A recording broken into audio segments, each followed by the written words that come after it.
nanti saya merge dengan yang sebelum putus. Sebentar.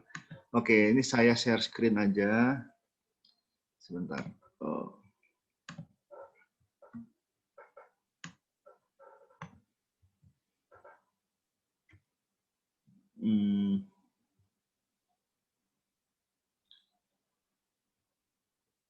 Oke. Sebentar. Share screen. Oke. Terlihat nggak? Bentar, saya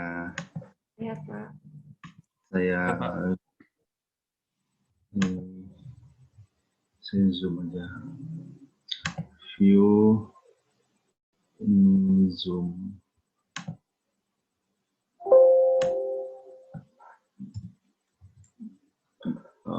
Nggak apa-apa. Oke.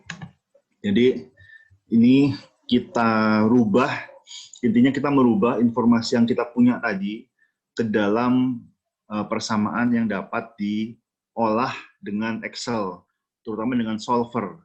Sebelum saya masuk ke sini, untuk solver itu ada di data, kemudian di sini ada pilihan solver. Kalau kalian punya Excel tapi belum ada pilihan solver, artinya harus di add in terlebih dahulu. Jadi kalian bisa cari, mungkin bisa cari di pilihan atas ada solver. Nah, sekarang Anda bisa best action adalah add in, kemudian di situ ada pilihan solver add in, klik OK, nanti muncul. Kalau kalian belum ada solver, kalau sudah ada solver nggak ada masalah. Jadi itu gratis, tersedia di Microsoft Excel, cuman kalau nggak diaktifin nggak muncul. Jadi mungkin belum diaktifin aja, tapi harusnya semua yang punya Excel punya solver. Nah, di sini kita kembali ke kasus ya, di kasus SSC tadi ada dua produk, ada Jordanelle dan ada Deercrest. Di sini J Jordanelle, D Deercrest. Ada dua produk. Kemudian profit per unitnya adalah $50 untuk Jordanelle dan $65 untuk Deercrest. Dan kita ingin memaksimalkan profit ini. Bagaimana caranya? Dengan memproduksi Jordanelle dan Deercrest. Hanya saja kita nggak tahu komposisinya bagaimana. Nah, jadi di sini ini yang merah ini adalah jumlah Jordanelle dan Deercrest yang ingin kita hitung, yang ingin kita solve, yang ingin kita optimasi. Jadi saya kasih warna merah di sini. Mungkin saya share aja ke, jadi mungkin bisa dipraktekkan sebentar. Saya share aja di meeting sebentar. Pak Imam, maaf. Yuk. Tadi solvernya add tambahan gitu Pak ya? Add in ya? Pakai add in. Itu di mana ya Pak ya masuknya? Tadi. Sebentar, oke, sebentar. Saya ini dulu. Oke, Pak. Sebentar, mana chat ya?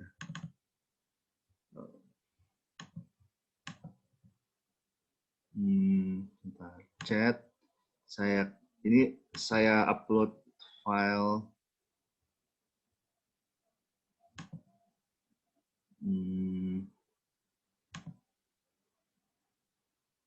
Harga bisnis solver 2. Oke. Jadi saya kirim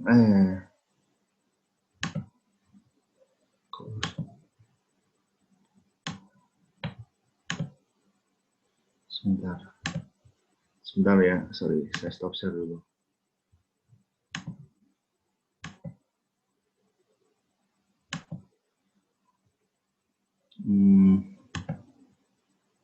Oke, sudah saya kirim. Sebentar.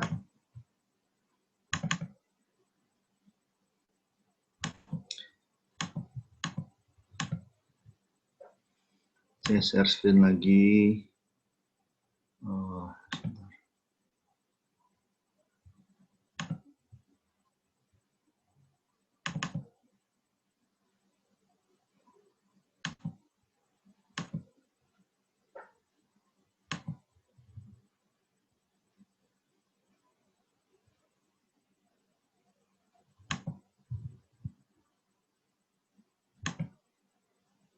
Sebentar. Oke.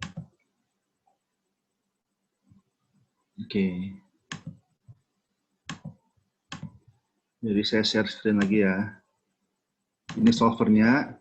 Jadi kalau yang belum muncul add-in-nya, di bagian atas itu ada pilihan, ada apa? Search bar, Anda klik aja solver.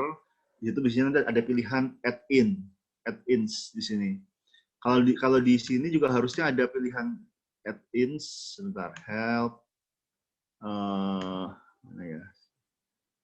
Kalau di sini saya lupa ada di mana, tapi harusnya ada di ini data, get transform, data tools. Cuman harusnya kalau lebih gampangnya dari sini, dari search bar, Anda klik aja add-ins, nanti muncul, kalau sudah ada diklik add-ins-nya, nanti muncul seperti ini, centang solver add-in, terus oke. Nanti langsung diinstal solvernya. Ini harusnya untuk semua Excel ada. Nah, oke, kembali ke apa Excel yang ada di sini. Di sini dari mana kita dapat 50 dan 65? Ini adalah profit yang ada dari data. Jadi setiap unit Jordanelle menghasilkan keuntungan $50. Setiap unit Deercrest menghasilkan $65. Dan kita ingin memaksimalkan ini. Jadi ini saya kasih warna hijau aja. Kita ingin, atau biru. Kita ingin memaksimalkan ini. Nah,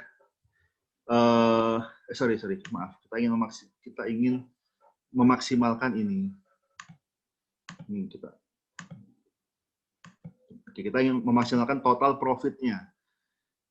Nah, dengan mencari komposisi kuantitas Jordanelle dan Deercrest yang optimal. Nah, di sini kalau kita lihat ini sum product. Sum product ini adalah hasil kali antara jumlah produksi dan profit per unit. Nah, karena production-nya masih 0, maka di sini total profit masih 0. Nanti dengan solver kita ingin mengetahui jumlah unit yang bisa diproduksi untuk mendapatkan profit yang optimal. Untuk constraint, di sini ada 3 constraint, C1, C2, dan C3. Nah, untuk C1 adalah jumlah fabrikasi maksimal, jumlah jam kerja di departemen fabrikasi. Tadi kita ketahui bahwa ada 12 orang karyawan di departemen fabrikasi, ada 7 jam kerja per hari, jadi total ada 84 jam kerja per hari. Untuk memproduksi 1 unit Jordanelle membutuhkan 3,5 jam kerja fabrikasi. Di sini 3,5 adalah dari informasi bahwa untuk memproduksi 1 Jordanelle membutuhkan 3,5 jam fabrikasi. Dan untuk 1 Deercrest membutuhkan 4 jam kerja untuk fabrikasi. Nah, di sini kita kita kasih sum product. Jadi kita ingin mengalihkan jumlah ini. Nanti ini akan yang kolom merah ini, yang di warna merah ini akan dikalkulasi otomatis oleh solvernya. Tapi kita siapkan dulu bahwa total jam kerja fabrikasi adalah jumlah produksi Jordanelle dikali 3,5 ditambah jumlah produksi dari Deercrest dikali 4. 4 ini dari kita butuh setiap unit Deercrest butuh 4 jam kerja fabrikasi, dan setiap 1 unit Jordanelle butuh 3,5 jam kerja fabrikasi. Jadi rumusnya pakai sum product. Sum product ini jumlah yang belum kita ketahui berapa dikalikan dengan constraint-nya. Nah, ini harus lebih kecil sama dengan 84. Ini constraint pertama. Bahwa total jam kerja fabrikasi tidak boleh melebihi 84 jam kerja per hari. Sedangkan untuk bagian finishing, kita ketahui dari data bahwa untuk 1 unit Jordanelle butuh 1 jam kerja finishing, untuk 1 unit Deercrest membutuhkan 1,5 jam kerja finishing. Dan per hari hanya tersedia 21 jam kerja untuk finishing. Nah, ini juga kita kasih rumus yang sama. Sum product 1 dan 1,5 ini dikalikan dengan total produksi Jordanelle yang belum kita ketahui. Nah, yang ketiga, ini product mix ini rumusnya sedikit berbeda. Kenapa? Karena dia constraint-nya adalah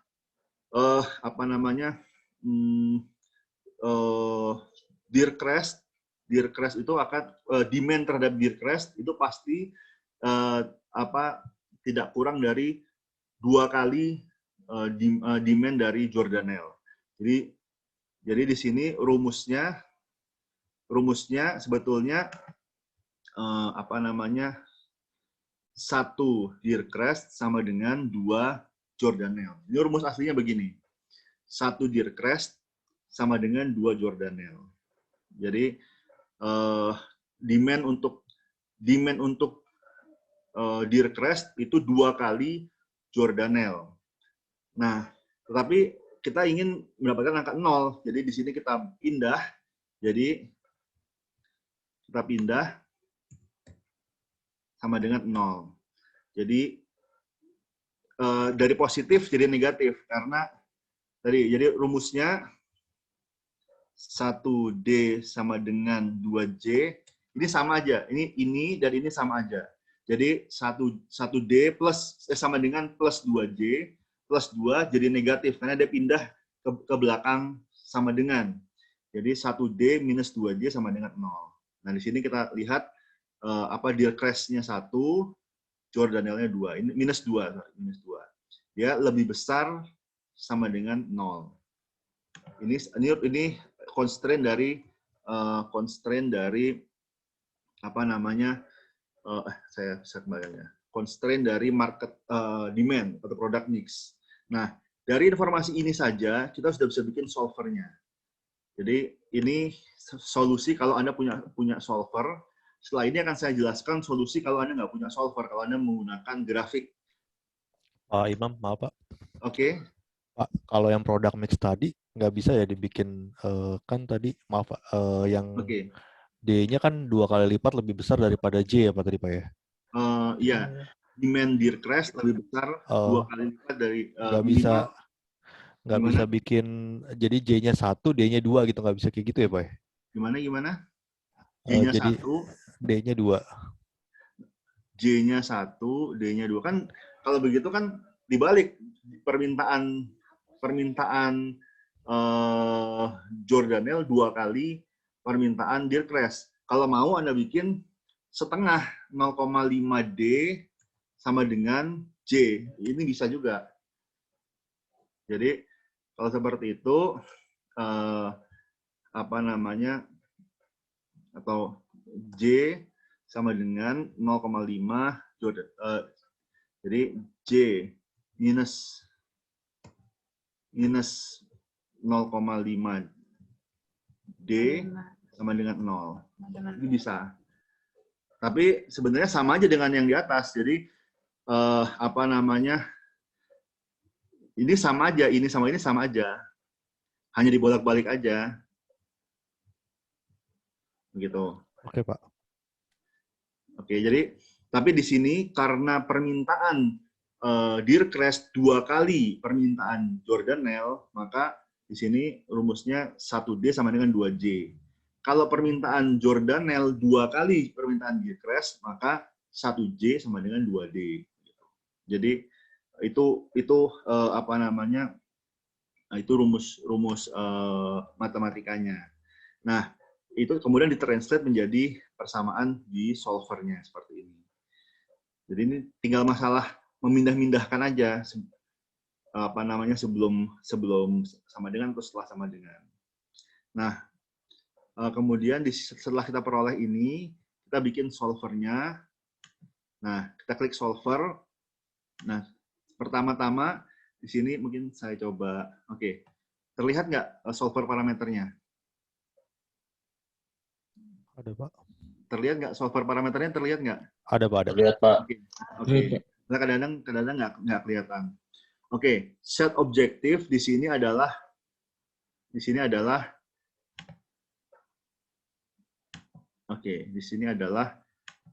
total profit. Jadi kita mau total profit maksimal. Jadi Total profit di sini E4, kita mau maksimal. Kalau kita ingin meminimalisir, misalnya kita ingin meminimalisir cost, maka kita pilih min. Atau misalnya kita ingin mencari value tertentu, kita mau sama dengan 100, sama dengan 300, maka kita bilang value of berapa. Jadi ini kita bisa memaksimalkan, jadi constraint-nya kita ingin sebesar-besarnya, atau sekecil-kecilnya, atau sama dengan angka tertentu. Bisa sama dengan 0, sama dengan 10, ini terserah kita. Ini objektif. Kita optimasi bisa salah satu dari 3 ini. Antara kita ingin memaksimalkan suatu nilai positif, atau kita ingin memaksimalkan sebuah output yang desirable, kita ingin meminimalisir sebuah output yang tidak desirable, atau kita ingin mencari value tertentu. Nah, dalam hal ini kita ingin mencari profit yang maksimal. Nah, by changing variable cell, di sini kita pilih C3 dan D4. Jadi, kita ingin memaksimalkan total profit E4 dengan merubah variabel sel C3 dan D3. Sini, C3 dan D3. Kita ingin memaksimalkan profit dengan merubah kuantitas produksi dengan constraint sebagai berikut. Ini saya remove dulu. Oke. Yang pertama adalah constraint non-negativity. Kita nggak mungkin memproduksi negatif unit. Jadi, constraint pertama, C3 harus lebih besar sama dengan 0. Kemudian D3 juga harus sama dengan lebih besar dari 0. Jadi nggak mungkin negatif. Constraint ketiga adalah di sini E6 di sini adalah total jam kerja finishing, total jam kerja fabrikasi tidak boleh melebihi maksimalnya constraint-nya 84. Jadi di sini apa namanya E6 di sini tandanya lebih kecil sama dengan G6. Oke, E6 sama dengan G6. Kemudian yang kedua, E7 sama dengan G7. Jadi total jam kerja finishing, total jam kerja yang terpakai untuk finishing nggak boleh lebih besar, dia harus lebih kecil sama dengan 21. 21 ini total maksimalnya. Dan yang terakhir di sini apa namanya untuk product mix E8 dia tidak boleh lebih dia harus lebih besar sama dengan 0. Jadi dia nggak mungkin negatif. Di sini product mix-nya untuk setiap produksi Deercrest harus ada setidaknya 2 kali produksi Jordanelle. Atau setiap dua unit produksi Jordanelle harus diproduksi setidaknya 1 unit Deercrest. Itu constraint dari product mix. Kalau udah kita solve, ini standar yang make unconstrained variable non-negatif. Kemudian simple, kita pilih yang simple, linear programming atau linear optimization. Kita klik solve. Sebentar. Pak Imam. Yuk. Maaf Pak, tadi yang product mix kenapa jadi lebih besar ya Pak? Dari saya masih kurang nangkep yang itunya Pak. Oke. Jadi constraint-nya kalau yang 2 ini kan constraint-nya harus lebih kecil. Dia ada maksimal 84, kemudian sama 21. 21. Yang product mix ini dia nggak boleh negatif. Jadi untuk setiap satu produksi Deercrest itu harus diproduksi juga setidaknya 2 unit Jordanelle. Makanya di sini setiap 1 unit ini kalau misalnya kita produksi 1 unit misalnya 1 unit Deercrest, tapi kita memproduksi misalnya kita memproduksi 1 unit Jordanelle, kan dia -2, maka kita harus memproduksi paling tidak 2 unit Deercrest. Karena demand untuk Deercrest itu 2 kali dari demand Jordanelle. Kalau misalnya kita memproduksi 1 unit Jordanelle, tapi memproduksi hanya 0 Deercrest, maka hasilnya dia negatif. Dan itu kita nggak ingin seperti itu. Kita ingin untuk setiap 1 unit Jordanelle juga diproduksi setidaknya 2 unit Deercrest, karena permintaan untuk Deercrest 2 kali dari permintaan Jordanelle. Makanya di sini kenapa -2 dan 1. Dan total sum produknya dia harus lebih besar dari 0. Kalau dia lebih kecil dari 0, maka itu jadi cap, jadi maksimal, bahwa kita nggak boleh. Jadi yang pertama, jadi cap dia ini apakah cap minimal atau cap maksimal? Pada kasus ini, karena untuk setiap 1 unit Jordanelle harus diproduksi setidaknya 2 unit Deercrest, maka dia cap-nya cap minimal. Jadi harus lebih besar dari 0. Tapi kalau misalnya untuk setiap 1 unit Jordanelle diproduksi 2 unit. Jadi sebagai maksimal bukan minimal, maka ini panahnya jadi lebih kecil sama dengan 0. Jadi ini tergantung dari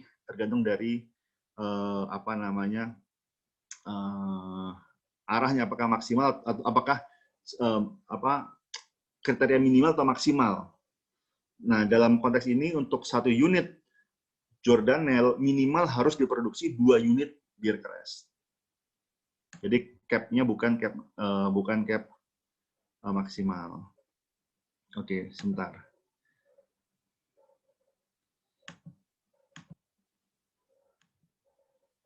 Ini sudah 8. Sebentar, nggak bisa ya.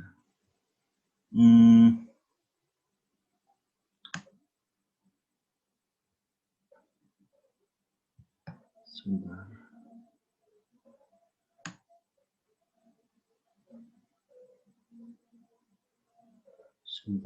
Ini pasti ada yang salah nih. Saya cek lagi. Lebih besar dari 0.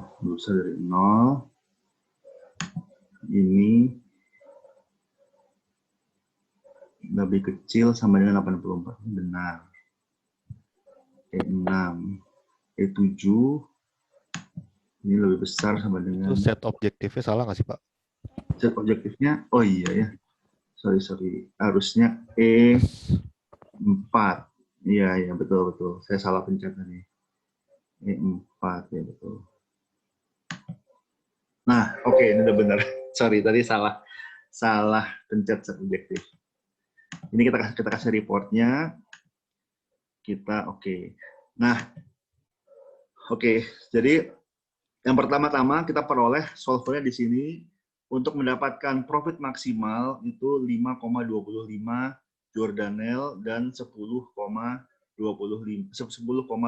Deercrest. Ini setelah dihitung dengan solver. Nah, nanti kita bahas. Tapi yang harus diketahui adalah ini di sini produksinya sifatnya continuous, bukan integer. Artinya apa? Kita mungkin nggak memproduksi 5,25 unit. Ya mungkin ada work in process ya. Jadi bisa jadi kita memproduksi 5 unit, jadi kemudian 1 unit baru 25% pengerjaan. Itu mungkin. Jadi bisa aja kita memaksimalkan profit dengan cara kita memproduksi 5 unit Jordanelle yang sudah jadi dan seperempat atau 1 unit baru jadi 25%. Sedangkan pada Deercrest kita memproduksi 10 unit sudah jadi, sedangkan 1 unit yang masih 50% selesai. Jadi masih belum hanya setengah jadi. Nah, tapi bisa aja dimungkinkan kita maunya integer, kita maunya bulat, kita nggak mau pecahan. Bisa. Kalau seperti itu, di solvernya di sini, kita tambahkan constraint. Di sini kita tambahkan constraint. Nah, ini pilihannya integer.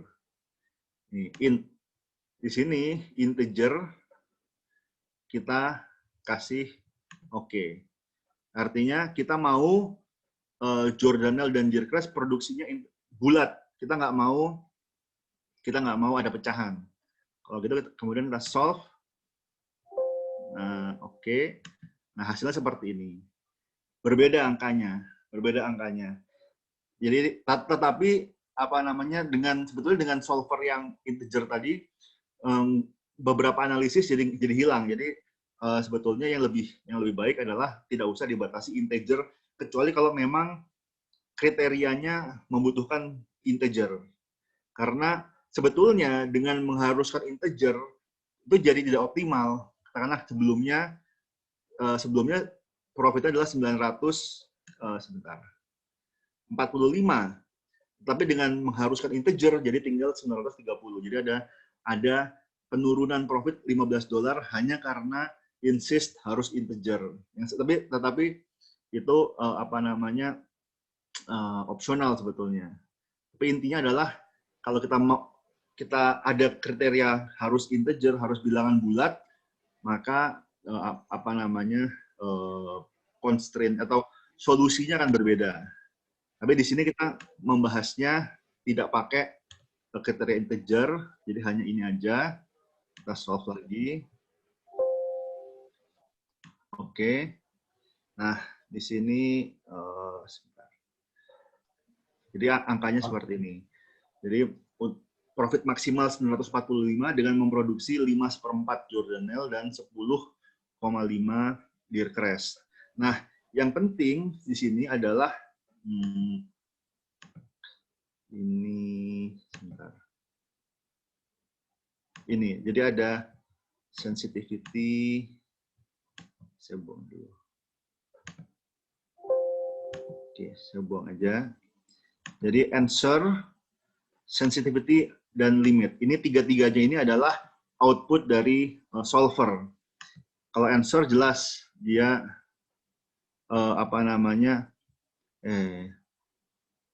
sebentar. Pak Imam. Yuk.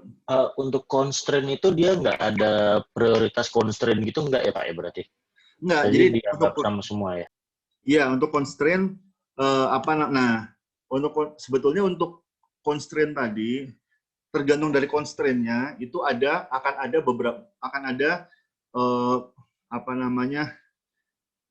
jadi akan dicari titik optimal.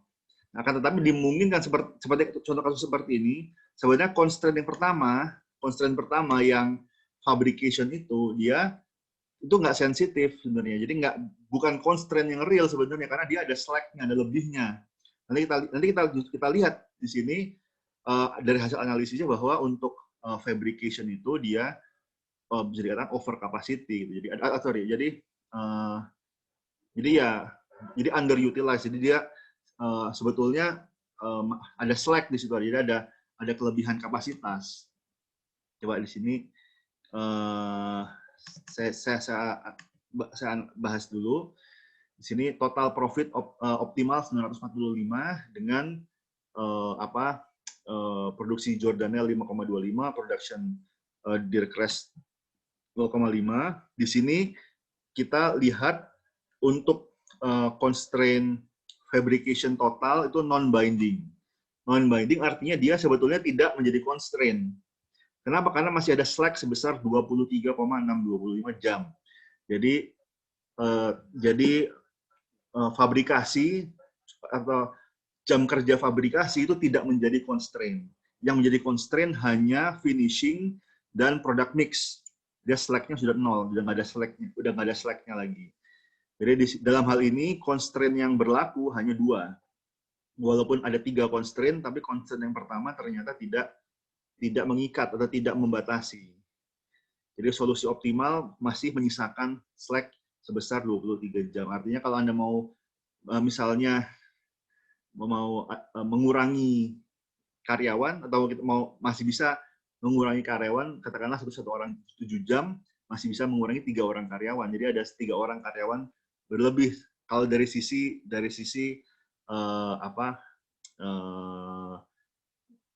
kapasitas begitu. Nah, kemudian di sini sensitivity report. Di sini kita lihat ini ada kalau reduce cost ini sebetulnya nggak kelihatan kalau hanya 2, baru kelihatan setelah ada 3 alternatif atau lebih, baru kelihatan lebih ke arah.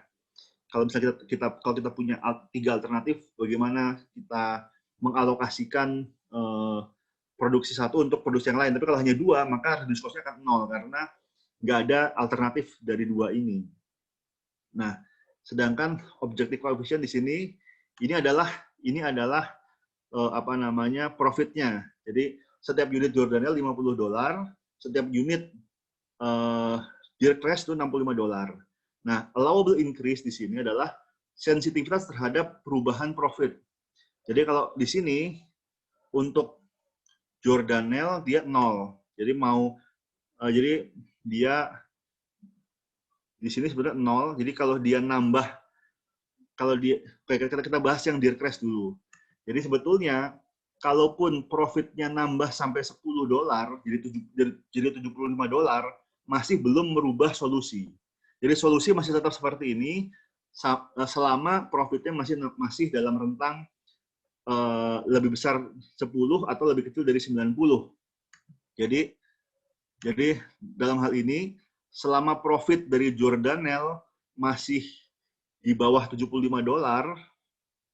maka dia akan tetap sama. Nah, di sini sebenarnya 90 ini nggak masuk akal karena nggak mungkin profitnya apa namanya lebih kecil negatif kan nggak mungkin. Tapi artinya di sini sampai kalaupun sampai profitnya 0 sekalipun solusinya nggak akan berubah. Jadi dia batas bawahnya sensitivitas batas bawahnya dia sama sekali konstan. Jadi walaupun profitnya berkurang sampai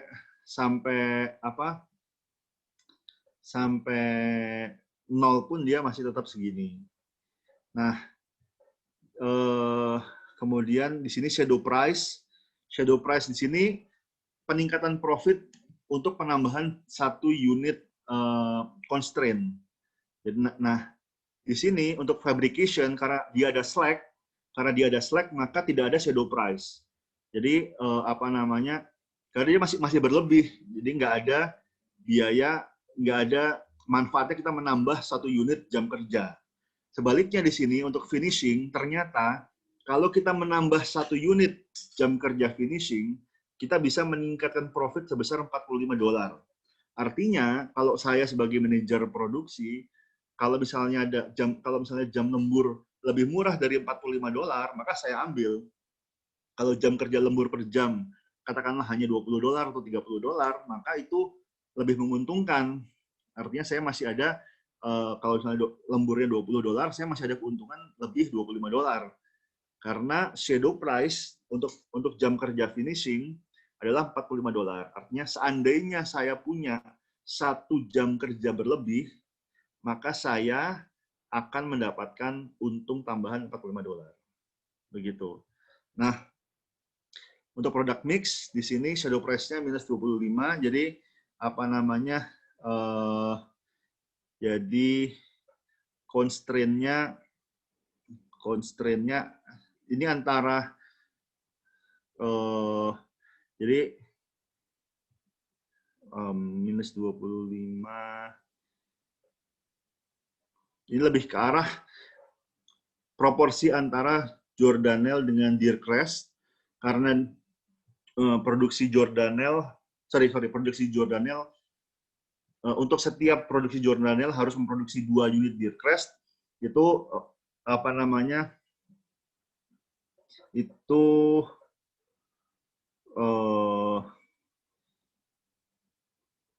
apa ya? Jadi sebentar.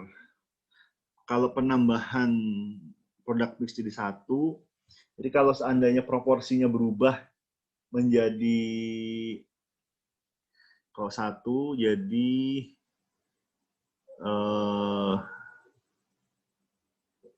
oke. Ini tapi ini lebih ke proporsi,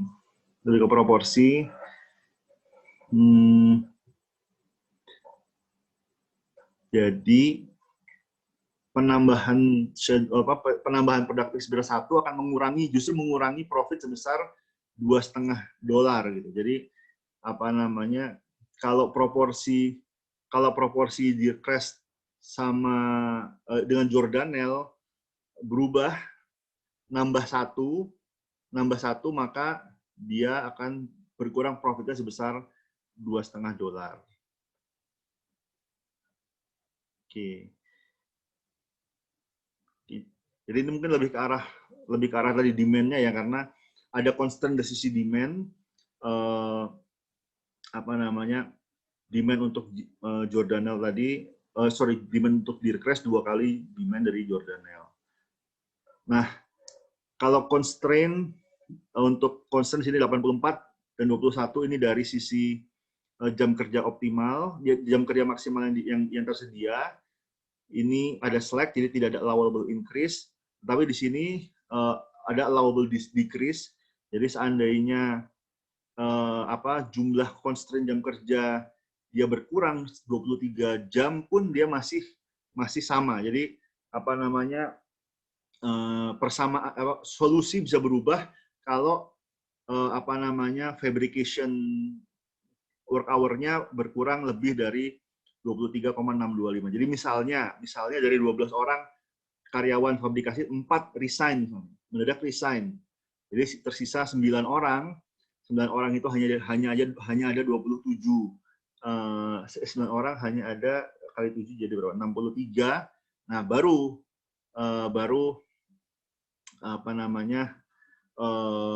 baru solusinya berubah. Jadi tapi kalau misalnya masih dalam rentang 84 dikurangi, katakanlah masih 64 jam kerja aja, dia masih sama solusinya, nggak berubah. Jadi ini sensitivitas terhadap perubahan constraint. Nah, di sini untuk finishing, dia allowable increase-nya 821, jadi selama constraint-nya dia masih di sini jadi allowable increase-nya 8,21.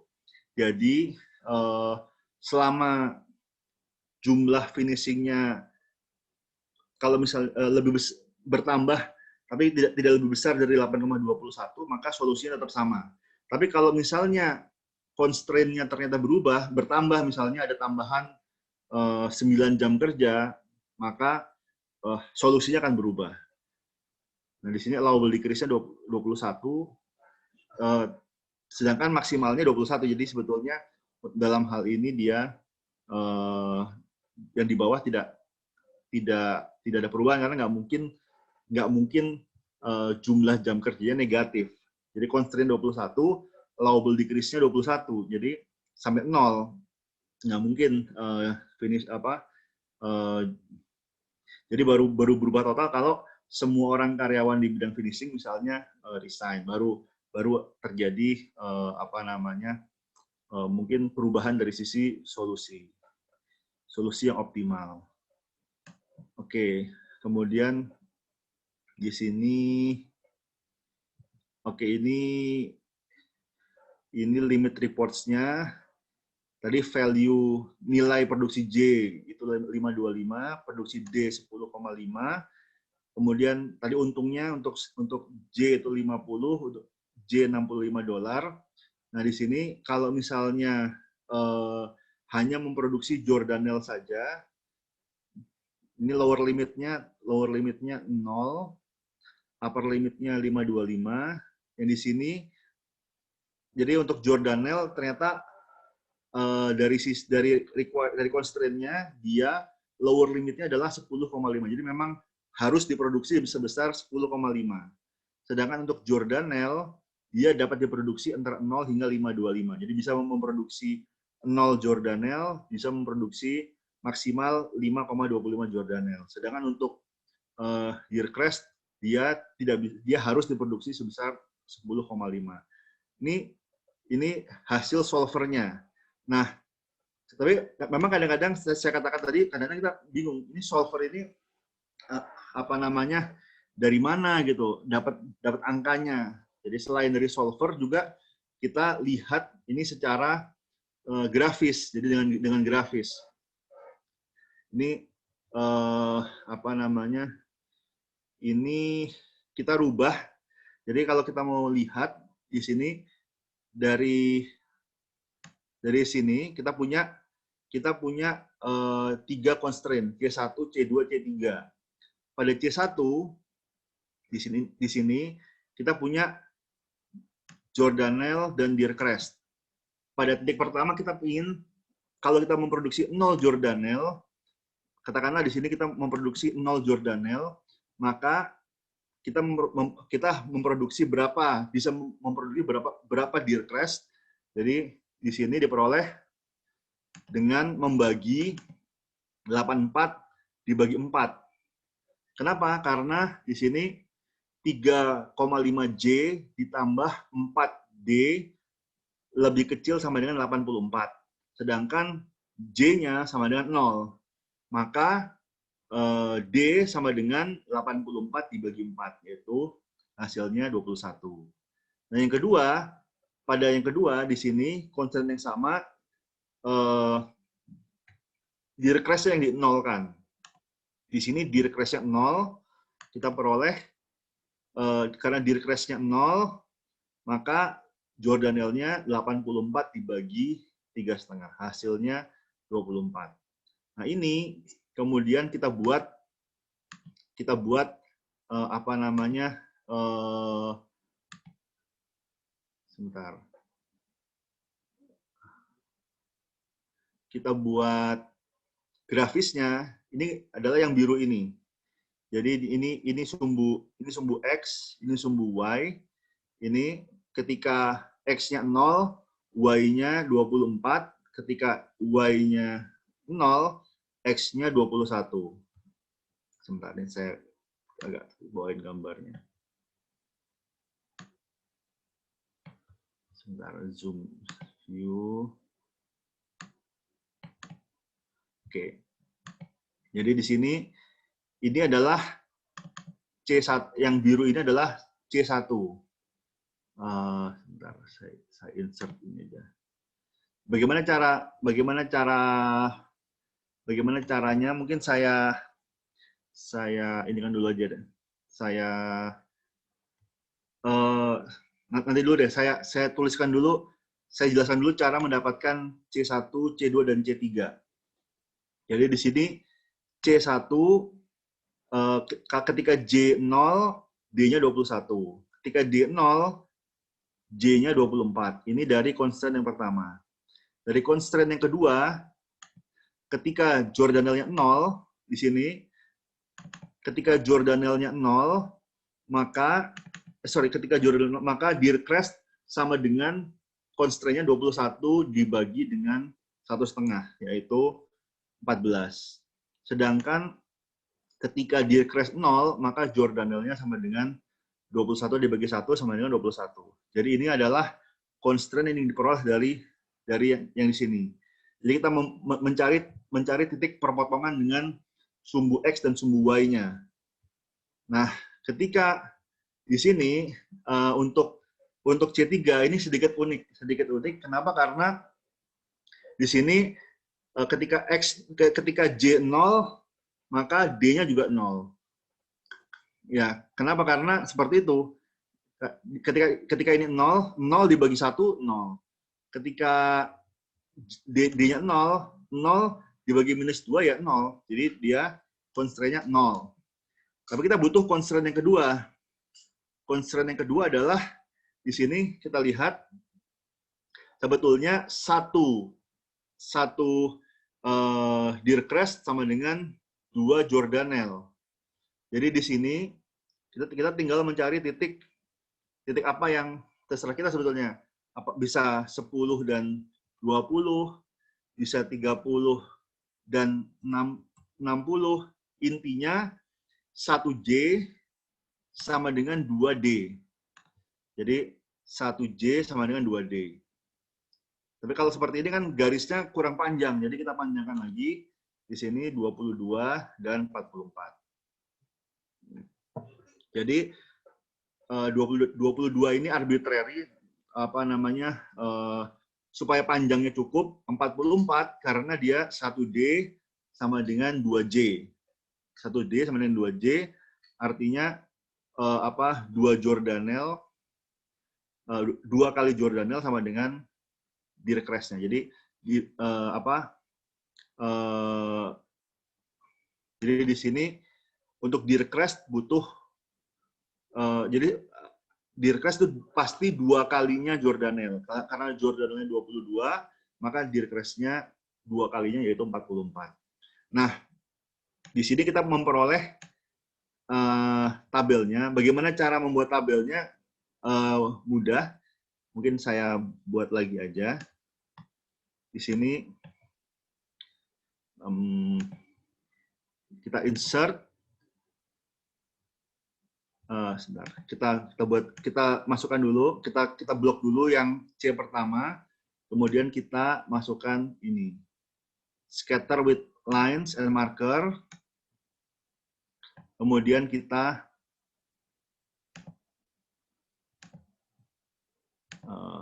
sebentar. Kita add select data. Oke, kita select data. Kemudian di sini kita pilih add. Kita kasih nama C2. Kita kasih yang ininya X-nya ini. Kemudian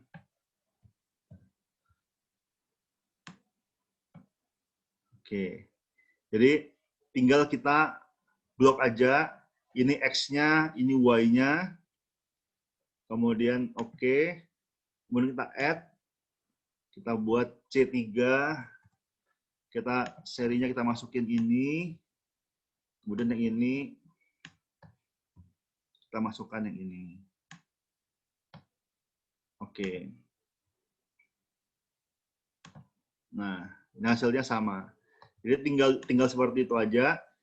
Ini saya hapus. Terus bagaimana kita mewarnai yang ini? Kita lihat dulu bahwa 2 constraint yang pertama itu minimizing, jadi harus lebih kecil. Jadi arahnya ke bawah. Tetapi yang C3 ini arahnya ke atas, dia harus lebih besar. Jadi di sini visible area-nya adalah yang ada di sini. Ini constraint pertama, ini constraint kedua. Sedangkan yang ini C1 ternyata bukan constraint karena ternyata constraint-nya adalah dari finishing. Jadi finishing. Kemudian kita hitung sebetulnya di sini kita ada rumusnya. Kalau mau tanpa menggunakan solver ya, di sini kita tahu bahwa constraint-nya ada di C2 dan C3. Di sini kita tahu, kita ambil C2, nih kita ambil sini. Ini C2 dan C3 kita ambil ke sini. Terus di sini kita masukkan, ini rumusnya, silahkan dicoba. M-mult dalam kurung M inverse dalam kurung dimasukkan constraint-nya, kemudian tutup kurung, koma, dimasukkan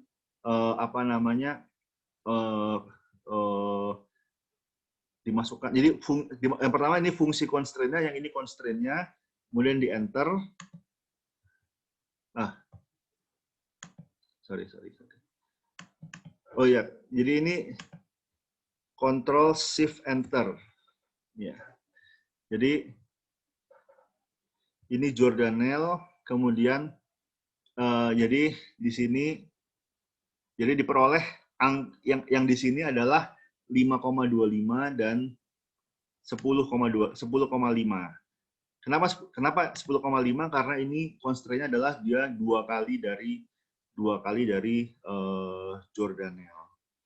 Dan Z-nya di sini ini adalah hasil kali antara angka ini dengan profitnya. Dan ini sama. Jadi sebetulnya hasilnya sama antara solver dengan grafik, cuman caranya mungkin lebih berputar-putar. Tapi sebetulnya prosesnya sama. Ini alternatif kedua. Kalau kita lihat di sini di sini ini titik 5, 2, 5 dan 10 itu yang ada di sini, titik yang di sini. Sedangkan untuk titik yang ada di sini, 14 dan 0, itu rumusnya yang ini. Jadi, ini titik yang kedua adalah 14.0, ternyata dihitung dia profitnya hanya 910. Jadi sama-sama visible, jadi 910 sama-sama visible. Jadi pilihannya adalah 0, 910 atau 945. Sama-sama visible, tetapi yang optimal adalah yang 945. Jadi yang Jordan-L-nya 5,25 dan yang Dirk Rest-nya 10,5. Ini untuk penghitungan linear optimasi dengan grafik.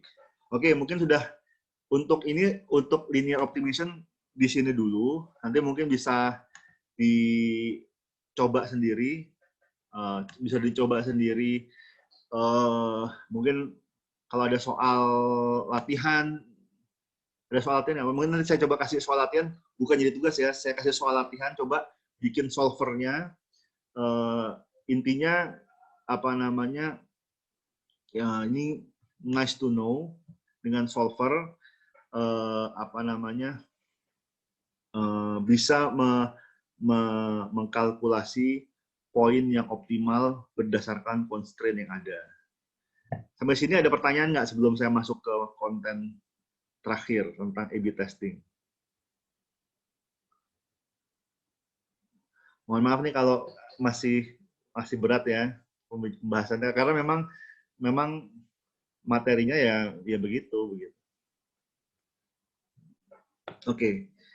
Sekarang saya masuk ke yang seru, materi yang lebih seru. Sebentar.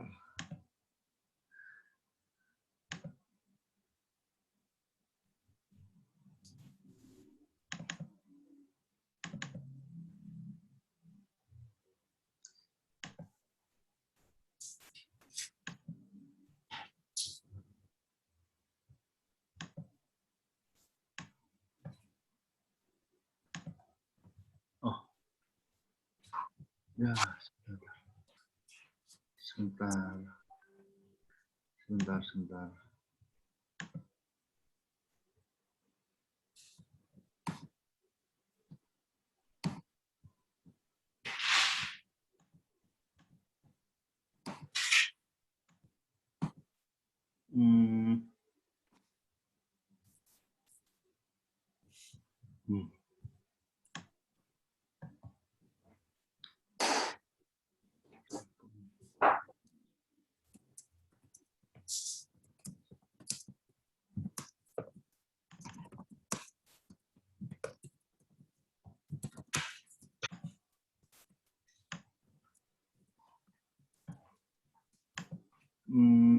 Sebentar ya. Sebentar.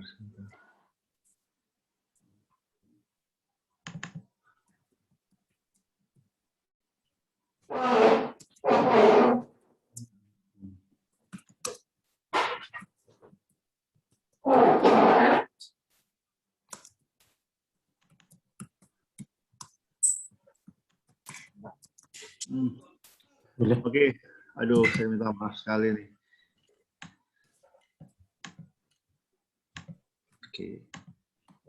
Oke. Saya minta maaf sekali. Ini apa namanya? Slide saya malah ke override yang ini, yang A/B testing. Oke. Terus saya ada PDF-nya, malah slide PPT-nya yang ke override. Sebentar, saya share screen ya. Jadi mohon maaf, saya ngajarnya terpaksa pakai yang PDF ya. Oke. Sebentar. Oke. Jadi materi yang kedua ini tentang A/B testing. Jadi intinya dia adalah large scale experiment, tetapi perbedaan utama dengan eksperimentasi yang biasa adalah, ini suaranya terdengar nggak? Kok agak bergema ya kayaknya? Dengar, Pak. Dengar, Pak. Jelas, Pak. Oke. Jadi untuk A/B testing dia termasuk eksperimen, termasuk sebuah eksperimentasi, tapi perbedaan utama adalah dia sangat disederhanakan. Kalau Anda pernah melakukan sebuah eksperimen, pasti seakan-akan dia sangat kompleks. Jadi banyak sekali prosedur-prosedur yang harus dilakukan, kemudian manipulasinya bisa jadi sangat banyak. Nah, dalam A/B testing, umumnya disederhanakan menjadi hanya 2 atau maksimal mungkin 4. Jarang sekali A/B testing yang lebih dari 4. Tapi umumnya hanya 2. Dan dia prosesnya dilakukan secara berulang-ulang. Jadi bukan hanya sekali eksperimen selesai, tetapi dia continuous improvement, terus-menerus. Kenapa? Karena dengan A/B testing hanya dapat diuji satu perbedaan saja. Jadi misalnya ada 2 variasi, ada kontrolnya dan ada variasinya, hanya dapat diuji satu variasi aja. Kalau diuji lebih dari satu variasi, maka membutuhkan sample size yang lebih besar. Having said that, perbedaan yang kedua dari A/B testing adalah dia membutuhkan sample size yang jauh lebih besar dari eksperimen. Dalam eksperimen Anda bisa menggunakan yang mungkin hanya 60 orang, mungkin 100 orang, 120 orang maksimal. Tapi dalam A/B testing, untuk mendapatkan variasi yang signifikan, Anda bisa sampai membutuhkan mungkin ribuan orang. Jadi tergantung dari kebutuhan sebetulnya. Nanti kan kita ada sample size calculator-nya. Tapi intinya untuk A/B testing, yang pertama dia eksperimentasi tapi yang sangat sederhana, sangat disederhanakan. Jadi lebih mudah diimplementasi secara prosedur, tetapi karena dia simplified, maka trade-off-nya adalah dia membutuhkan sample size yang sangat banyak. Jadi untuk mendapatkan hasil yang signifikan. Nah, yang ketiga adalah dia practical purpose. Jadi kalau Anda lihat eksperimen, biasanya peneliti melakukan eksperimen untuk menguji teori-teori yang mungkin tidak praktikal. Tetapi dalam A/B testing dia sangat praktikal. Dia melihat perbedaan dari sebuah KPI yang penting, misalnya apakah click rate, apakah sales, ataukah churn dan seterusnya. Jadi di sini tujuan untuk A/B testing itu harus praktikal, harus langsung kena ke KPI-nya. Jadi bukan sesuatu yang abstrak, bukan sesuatu yang teoretis, tapi harus konkret ke outcome yang jelas, yang teramati. Dalam hal ini biasanya bisa click rate, bisa conversion, bisa sales dan seterusnya. Nah, ini saya ambil dari slide-nya Wu. Nah, di sini kenapa kita butuh A/B testing? Jadi sebelum kita belajar bagaimana caranya, kita harus tahu terlebih dahulu kenapa penting, kenapa A/B testing ini menjadi sebuah tools yang cukup hangat dibahas, terutama di marketing, karena di sini dia bisa membuat kita mengetahui adanya hubungan kausal atau dampak kausal dari sebuah perubahan produk. Jadi kadang-kadang ini sebuah prinsip yang harus digarisbawahi dalam statistik adalah korelasi belum tentu atau tidak pasti menunjukkan adanya hubungan sebab akibat. Adanya korelasi belum tentu menjadi pertanda adanya sebab akibat. Dalam hal ini contoh kasusnya, contoh ilustrasinya kalau penjualan berkorelasi dengan jumlah kepala botak, apakah kemudian kita harus cukur botak semua kepalanya? Kan belum tentu seperti itu. Jadi butuh ada pemahaman yang lebih dalam lagi tentang sebuah dampak kausal. Di sini yang konkret dari sebuah outcome KPI. Nah, sini contoh lain. ketika kita ini dari prediktif ya, kita mendapatkan hasil temuan dari prediktif pengguna yang kayak yang memforward ke teman pertama kali ketika trial memiliki tingkat conversion rate 31% lebih tinggi. Ini dari prediktif analytics. Dari hasil data historis diprediksi bahwa pengguna yang mungkin IWOM ya yang men-share atau yang men-tag temannya, maka dia memiliki probabilitas untuk convert untuk menjadi paying user 31% lebih tinggi. Tapi di sini belum tentu hal ini membuat kita oke, kalau gitu kita jadikan aplikasi kita 100% memprioritaskan men-tag teman begitu. Jadi kita belum bisa mengatakan bahwa men-tag teman itu mengakibatkan 31% conversion rate. Jadi belum itu seperti itu. Bisa jadi ada hal-hal lain yang mempengaruhi. Jadi di sini kita justru ingin mengetahui oke bahwa ada korelasi itu bagus, tetapi kita ingin tahu apakah mungkin ada sebab ketiga yang membuat kedua hal tadi antara perilaku men-tag teman dan conversion itu menjadi paying user itu ternyata berkorelasi. Apakah karena memang ada hubungan sebab akibat, ataukah karena ada sebab ketiga yang menyebabkan adanya korelasi tersebut. Jadi di sini sebelum kita bisa mengambil action, kita harus terlebih dahulu menentukan apakah memang betul ada causal impact, ada hubungan sebab akibat antara kedua variabel tadi.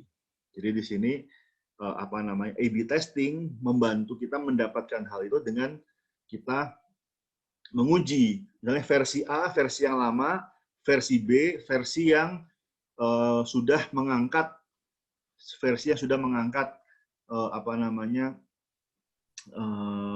fitur men-tag teman. Jadi versi pertama, versi yang lama, tidak ada perubahan. Versi yang kedua, kita ingin memprioritaskan perilaku pengguna men-tag teman, misalnya di Facebook atau di sosial media yang lain. Kemudian dari dua versi tadi, kita bandingkan. Apakah versi yang lama, conversion rate-nya lebih rendah dari versi yang kedua? Kalau seperti itu, kalau memang demikian, artinya bisa dikatakan, oh iya memang perilaku men-tag teman itulah yang membuat orang kemudian convert menjadi paying user. Tapi kalau antara kedua versi tidak ada perbedaan yang signifikan, maka kita nggak bisa bilang bahwa men-tag teman itu membuat orang komit untuk convert menjadi paying user. Jadi di sini pentingnya A/B testing. Bahkan A/B testing ini bisa berkelanjutan. Karena ada banyak sekali fitur-fitur yang bisa dilakukan A/B testing dan nggak mungkin dilakukan secara sekaligus. Jadi kita harus mencari prioritas di antara sekian fitur, mana yang didahulukan. Katakanlah kita punya data prediktif bahwa perilaku men-tag teman itu berkorelasi dengan conversion rate 31%, meningkatkan berkorelasi dengan peningkatan conversion rate sebesar 31%. Maka kita angkat fitur men-tag teman sebagai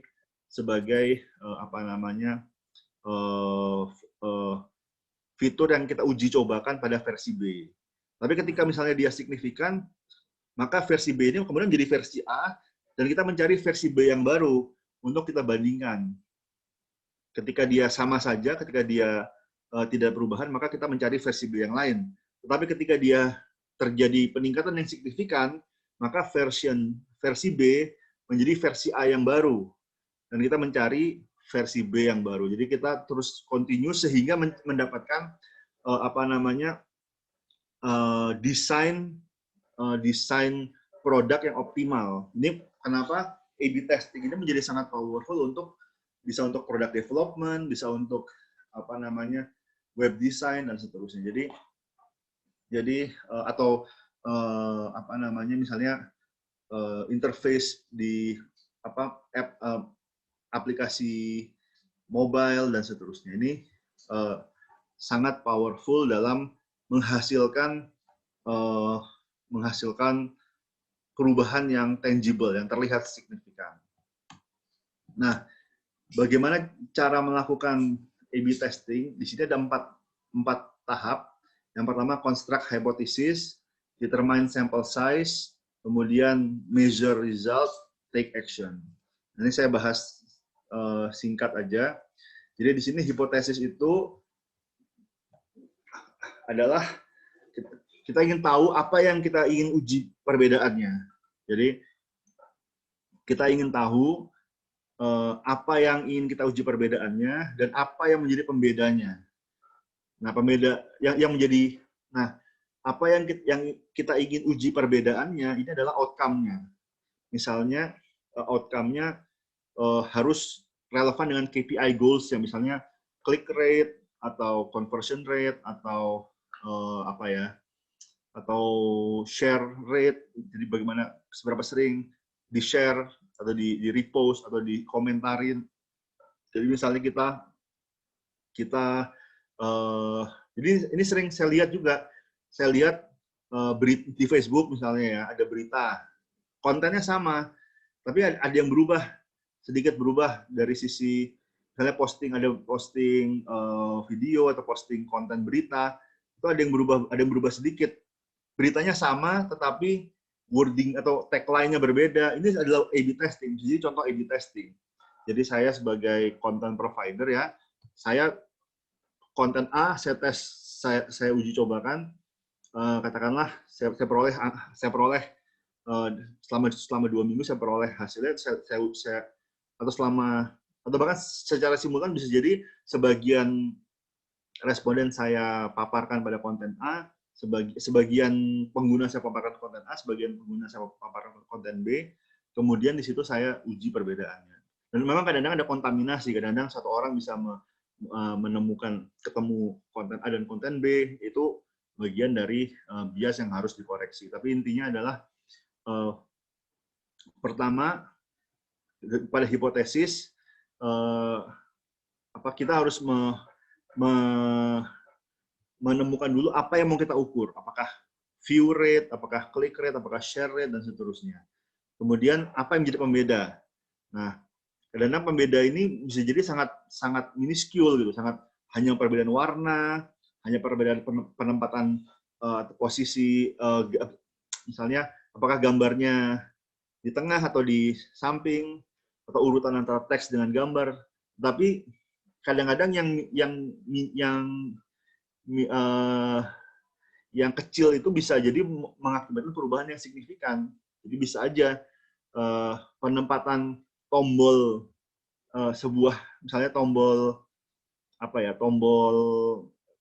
sign up misalnya, itu apakah di bawah, apakah di atas, apakah di samping, itu bisa mempengaruhi rate orang untuk sign in. Jadi itu perlu untuk dijadikan A/B testing. Cuman di sini hipotesis yang bagus, kalau kita ingin melakukan sebuah A/B testing, kita harus bisa diuji. Jadi yang pertama harus jadi ukur. Jadi nggak mungkin kita mengukur sesuatu yang kita menguji sesuatu yang nggak bisa diukur. Misalnya apa? Misalnya kalau untuk attitude mungkin agak susah mengukur dengan A/B testing. Tapi kalau click rate lebih gampang. Jadi kita ada datanya. Justru dengan ketersediaan data dari sosial media, dari aplikasi-aplikasi itu kita bisa mengoptimalkan A/B testing. Sebelum-sebelumnya salah satu alasan kenapa A/B testing belum populer karena ya tadi ketersediaan data masih rendah begitu. Dan orang juga nggak bisa mengakses data. Tapi sekarang orang bisa dengan mudah mengakses data Twitter mereka, data Facebook mereka. Kita bisa dengan API bisa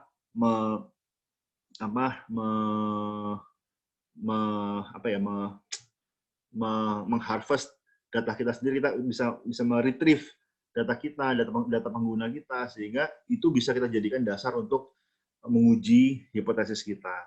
Kemudian tadi terukur, kemudian harus berkaitan sama KPI goals. Jadi misalnya kita yang paling bagus adalah yang langsung berkaitan dengan sales, katakanlah conversion rate atau apa namanya atau pengeluaran misalnya. Tetapi karena saya sebagai contoh, saya S3 saya melakukan penelitian terkait dengan mobile games. Kemudian salah satu variabel adalah marketing tactics. Jadi misalnya salah satu games, misalnya Clash Royale, dia menawarkan loot box dengan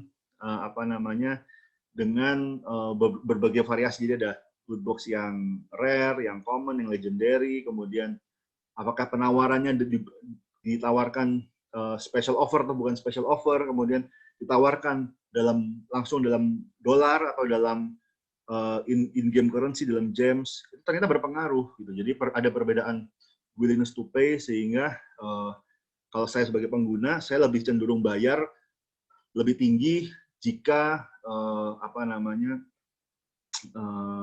jika offernya kombinasinya seperti ini.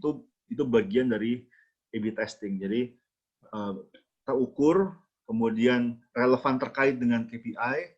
Setelah itu ada market insight, ada sesuatu yang baru, ada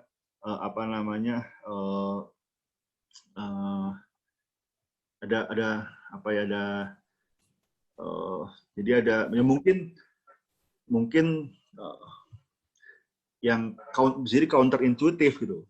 Jadi kenapa kok mungkin kita kadang kita nggak tahu sebabnya kenapa, tapi ternyata konsumen kita suka banget kalau tombolnya warna merah dibandingkan tombol warna biru. Kita nggak tahu kenapa, tapi bisa jadi itu terdapat perbedaan yang signifikan. Itu termasuk market insight. Dan seringkali seperti itu. Seringkali ya mungkin teorinya catching up gitu. Teorinya belakangan. Ternyata ada teori terkait dengan warna dan seterusnya, preferensi warna dan seterusnya. Tapi seringkali teorinya belum nyampe, tapi fenomenanya udah ketahuan duluan, udah kelihatan duluan gitu. Jadi misalnya saya kenapa orang lebih mau bayar mahal kalau menggunakan kartu kredit dibandingkan menggunakan cash. Dan sebelumnya belum ada teori, ya kemudian kemudian berkembang teori pain of payment. Jadi ketika orang bayar dengan kartu kredit itu dia tidak merasakan pain of payment. Jadi ada separation antara waktu dia bayar dengan ketika dia melakukan purchasing dengan pembayarannya, sehingga lebih tinggi probabilitasnya dia membeli dengan kartu kredit dibandingkan kalau dia bayar dengan cash. Itu seringkali seperti itu, kejar-kejaran antara temuan lapangan dengan teori. Teorinya nyusul di belakang, menjelaskan bahkan kadang-kadang sesuatu yang sudah diketahui, dipahami oleh praktisi, ternyata kemudian kemudian akademisi menjelaskan. Itu makanya saya sendiri cenderung berpendapat akademisi bisa banyak belajar dari praktisi. Jadi seringkali bukan sebaliknya, bukan praktisi belajar dari akademisi, tapi seringkali akademisi yang perlu belajar dari praktisi. Itu pendapat pribadi saya. Tapi intinya A/B testing, dengan A/B testing seringkali kita mendapatkan temuan-temuan insight yang baru yang bahkan mungkin belum ada teorinya. Itu yang sering terjadi. Kemudian, Pak Imam, yuk silakan. Pak, mau make sure aja Pak, kalau A/B testing ini jadinya membandingkan dua variasi gitu ya Pak ya? Iya, betul. Nah, saya ini kan sambil googling juga tadi Pak. Ini emang harus melulu terkait interface website atau bisa yang lain ya Pak? Misalnya contohnya kayak kita let's say memasang AdSense pagi dengan memasang AdSense malam gitu Pak. Itu termasuk A/B testing nggak sih Pak? Iya, bisa. Jadi timing. Jadi tetapi yang penting adalah timingnya harus bisa dikontrol. Jadi misalnya dalam di bulan ini Anda pasangnya pagi terus. Anda ukur selama sekian periode. Kemudian berikutnya Anda malam terus, atau mungkin dua produk yang serupa, yang satu pagi terus, yang satu malam terus. Yang penting harusnya dibedakan. Jangan sampai rancu, jangan sampai jadi misalnya kalau satu produk kemudian produk yang sama kemudian diiklankannya pagi dan sore, tapi nggak bisa diukur terpisah, maka nggak bisa di-A/B testing kan, nggak bisa dilakukan A/B testing karena tidak bisa diukur terpisah. Tapi kalau produknya bisa diukur terpisah, bisa dibandingkan, maka bisa dilakukan A/B testing. Berarti dengan parameter yang sama ya Pak ya, bisa dibilang ya? Iya, dengan parameter yang sama, tapi yang dibedakan hanya variable of interest-nya aja tadi, apakah pagi, apakah pagi, apakah siang, apakah sore, apakah malam misalnya ya. Atau mungkin misalnya Twitter sama Twitter apakah lewat Instagram, apakah lewat Facebook, itu juga menarik, bisa dilakukan A/B testing. Jadi apakah berbeda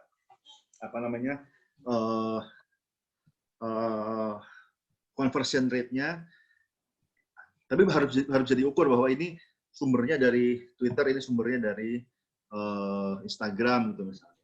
Terus kemudian antara pemasangannya pagi dengan malam dan seterusnya. Jadi aplikasinya sangat luas, tidak hanya untuk web design atau product development, buat advertising pun juga sangat bisa.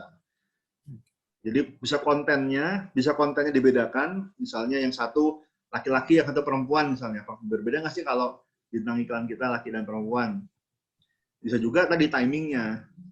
Ini juga menurut saya ini salah satu tools yang cukup relevan untuk tesis Anda begitu. Kalau Anda ingin, jadi misalnya Anda kira-kira hipotesis apa yang mau Anda uji dengan A/B testing. Kemudian jika Anda punya akses untuk datanya, bisa melakukan A/B testing, itu bisa jadi tesis menurut saya, gitu. Cuman memang harus dapat yang menarik gitu. Jadi apa yang menarik buat pembimbing? Gitu. Oke, thank you Pak Imam. Oke. Tapi tadi untuk AdSense, apakah pasangnya pagi atau siang, itu menurut saya itu bisa untuk A/B testing, asal bisa dipisahkan pengukuran dampaknya antara yang pagi dengan yang siang. Nah, yang kedua, setelah kita punya hipotesis, kita mendetermine sample size. Dan di sini sudah saya kasih websitenya. Di sini websitenya. Nah, di sini dihitung. Jadi sample size itu tergantung dari dua hal. Yang pertama itu conversion rate yang baseline-nya. Jadi yang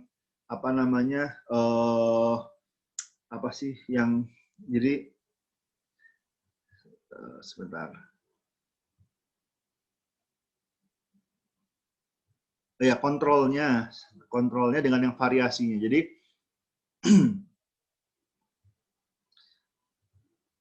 oke.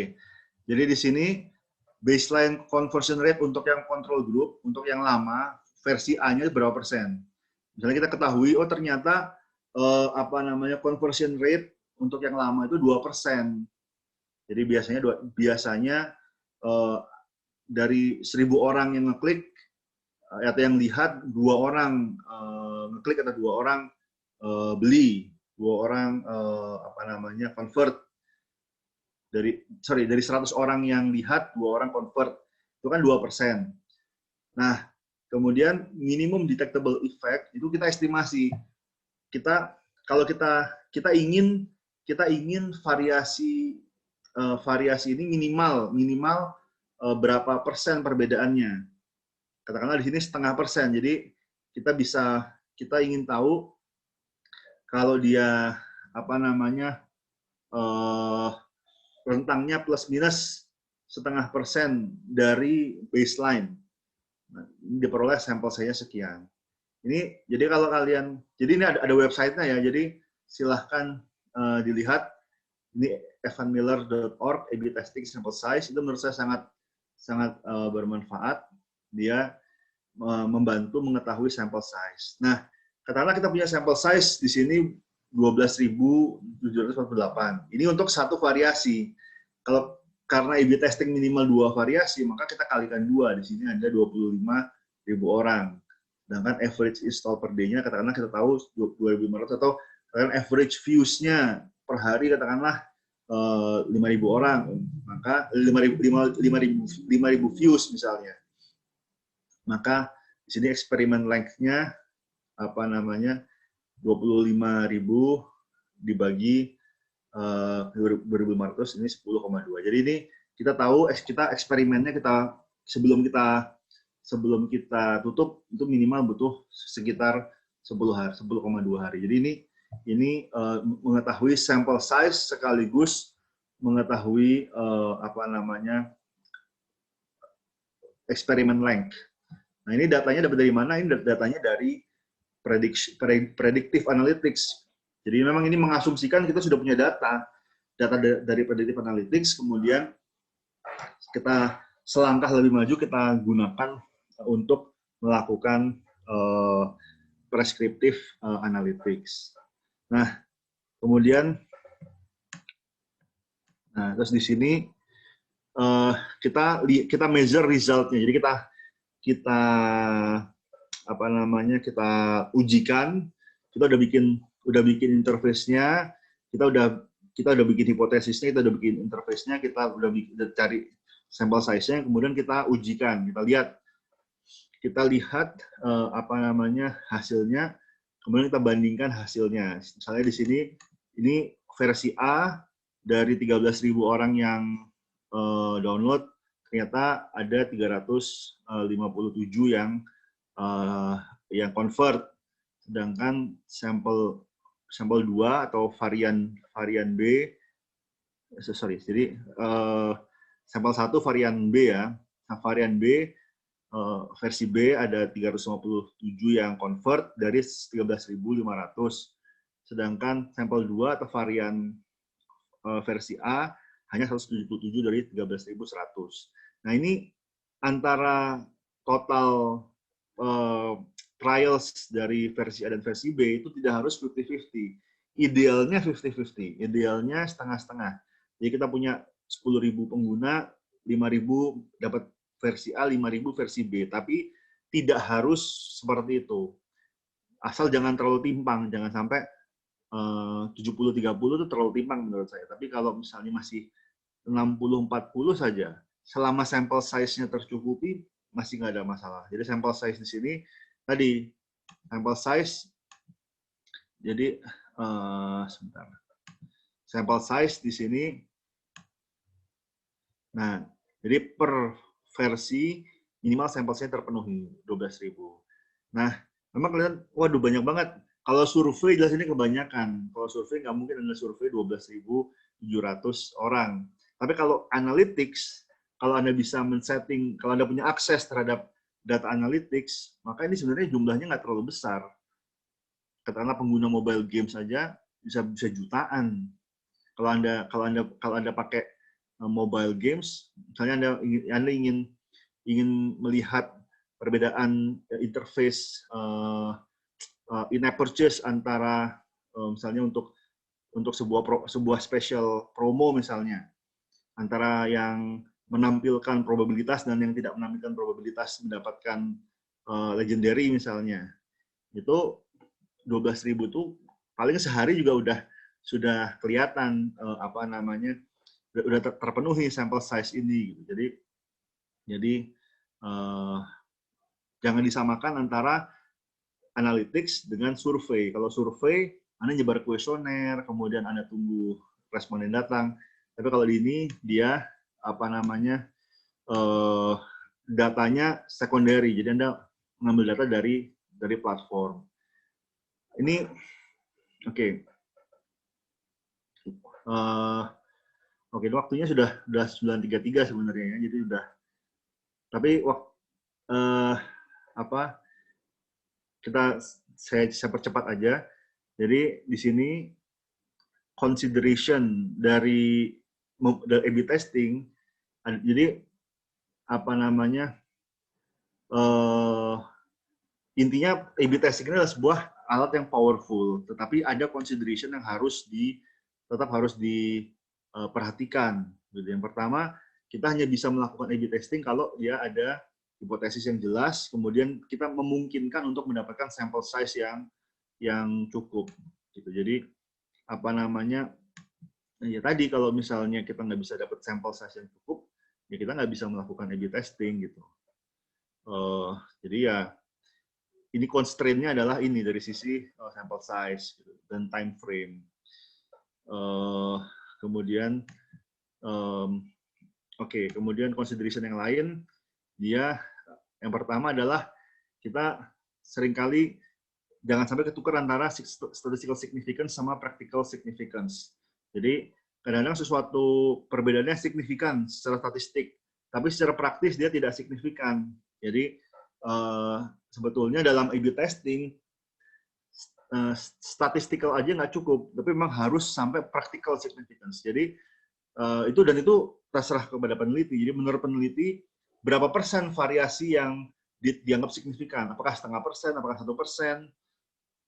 Mungkin 1% mungkin secara statistik signifikan, tapi kalau menurut peneliti dia secara praktis dia nggak signifikan, ya nggak perlu. Sebaliknya, kalau memang 1% itu signifikan secara praktis, walaupun secara statistik nggak signifikan, ya sebetulnya dia walaupun itu biasanya nggak mungkin sih. Biasanya kalau secara praktis signifikan, secara statistik juga signifikan. Jadi katakanlah terbalik, maka sebetulnya practical significance pada hal ini untuk tujuan praktis dia lebih penting begitu, lebih relevan, karena di sini melihat pada apa KPI-nya. Jadi walaupun secara statistik nggak signifikan, tetapi kalau menurut perusahaan ini berhasil meningkatkan 1%, dan 1% itu sulit, meningkatkan 1% itu sulit, maka maka itu valuable. Kemudian perhatikan downstream matrix. Jadi jangan hanya berfokus pada matriks jangka pendek. Kadang-kadang kita harus melihat jangka panjangnya juga. Bisa jadi dia meningkatkan conversion rate, tapi menurunkan long term value. Jadi jangka panjang. Jadi mungkin karena berlebihan over monetization sehingga churn rate-nya tinggi. Jadi memang orang jadi bayar pertama kali, tetapi nggak bertahan lama, paling sebulan 2 bulan uninstall. Itu harus diperhatikan juga. Jadi jangan hanya memperhatikan matriks jangka pendek, tapi kita harus memperhatikan juga dampak jangka panjang dari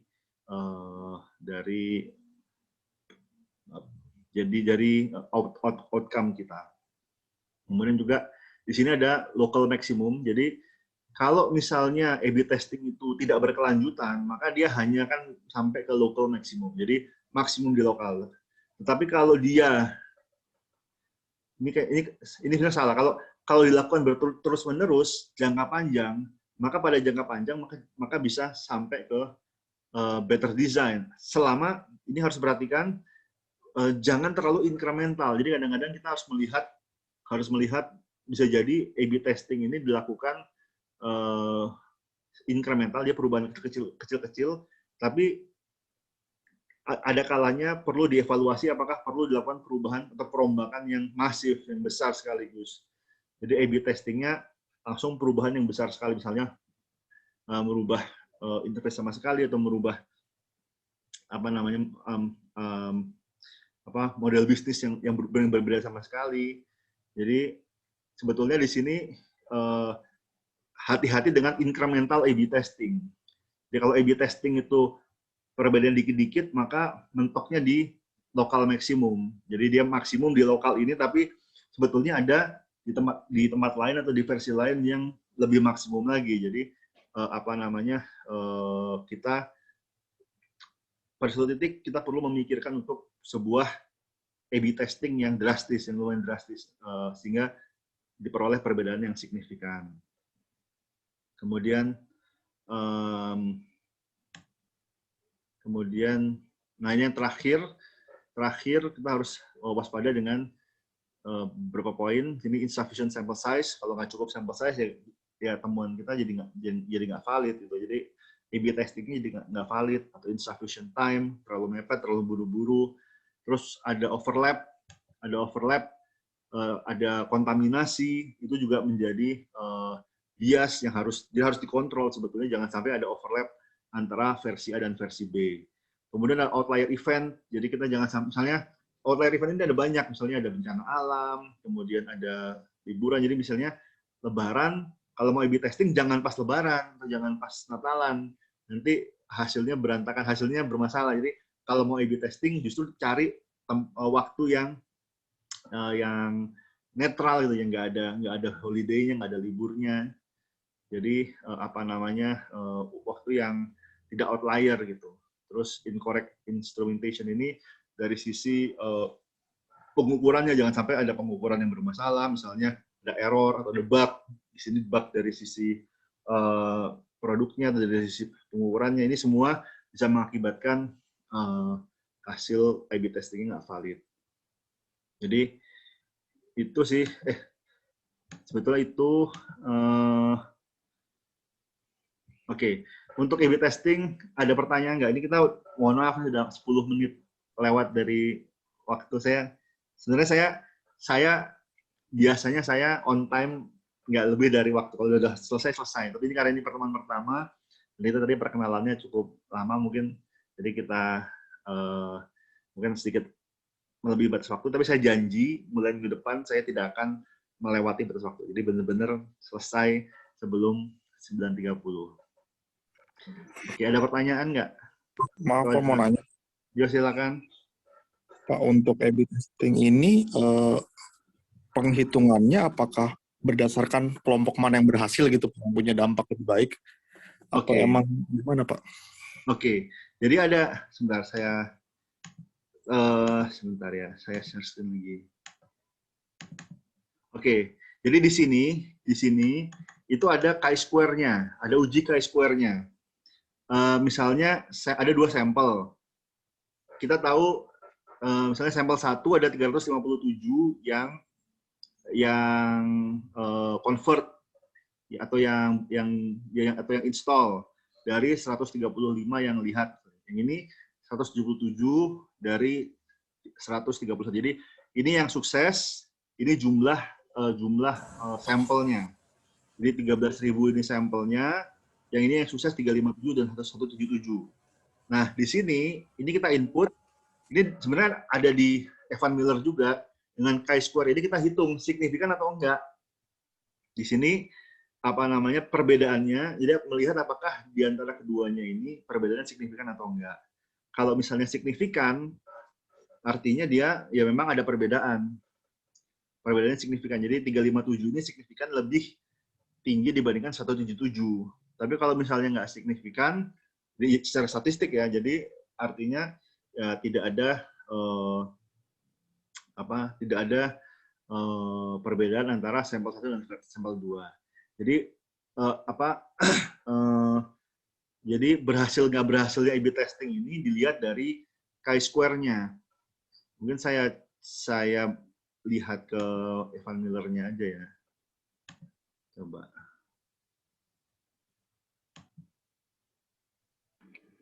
Pak, sorry sambil nunggu itu, Pak. Pak, berarti A/B testing ini disebut preskriptif karena dia memberikan rekomendasi itu ya, Pak? Iya. Jadi dia rekomendasinya, nih, ini kelihatan nggak? Kelihatan, Pak. Oke. Jadi misalnya trials-nya ada 1000 nih, 1000. Kita ada 1000. Kemudian sampel 1, katakanlah versi A, kita ada 50 yang berhasil. Kemudian sampel 2, versi B, ada 80 yang berhasil. Nah, di sini dengan confidence interval sekian-sekian ditemukan bahwa sampel 2 lebih berhasil dan signifikan karena p-values-nya lebih kecil dari 0,05. Tapi katakanlah dia hanya 60. Nah, di sini no significant difference. Walaupun sampel 2 lebih tinggi success rate-nya dibandingkan sampel 1, Tetapi karena p-values-nya di atas 0,05, jadi confidence intervalnya masih perbedaannya belum signifikan. Jadi nggak dapat dikatakan perbedaan yang signifikan. Jadi ini sangat simpel sebenarnya statistiknya, hanya persentase berhasilnya aja dari berapa trials-nya, berapa yang sukses. Tapi ini dilakukan berkelanjutan, continuous, gitu, sehingga sampai diperoleh versi yang optimal. Jadi, oke. Oke Pak, makasih Pak. Oke, jadi mungkin kalau ini pertemuan pertama ya, jadi kita kayaknya nggak usah ada tugas dulu. Nanti mungkin minggu depan saya kasih latihan. Saya juga nggak mau tiap minggu ada tugas kok, saya santai aja. Tapi saya berharap sih lebih nempel gitu. Jadi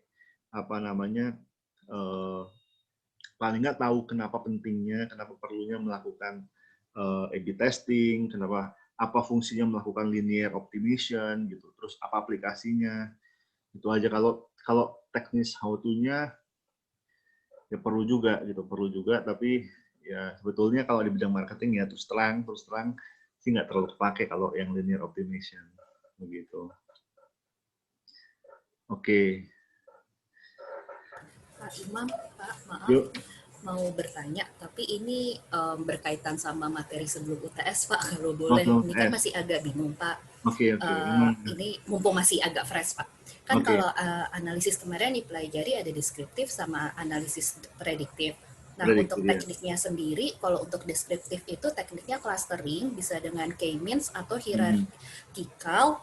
Terus kalau analisis prediktif itu teknisnya ada beberapa, ada K-nearest, naive bias, linear discriminant analysis, and logistic regression, classification sama classification and regression tree. Nah itu kalau yang teknik-teknik analisis prediktif itu beda-beda Pak kebutuhannya, karena kan ada kayak yang misalnya cuma resultnya yes or no question. Nah untuk softwarenya sendiri, kalau yang deskriptif itu kita masih bisa pakai Excel,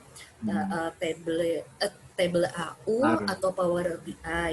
Nah kalau untuk yang prediktif kita bisa pakai softwarenya Canime sama Orange. Benar nggak Pak pemahaman saya itu Pak? Takutnya saya ada salah konsep Pak, kan itu masih agak mendasar gitu. Ya.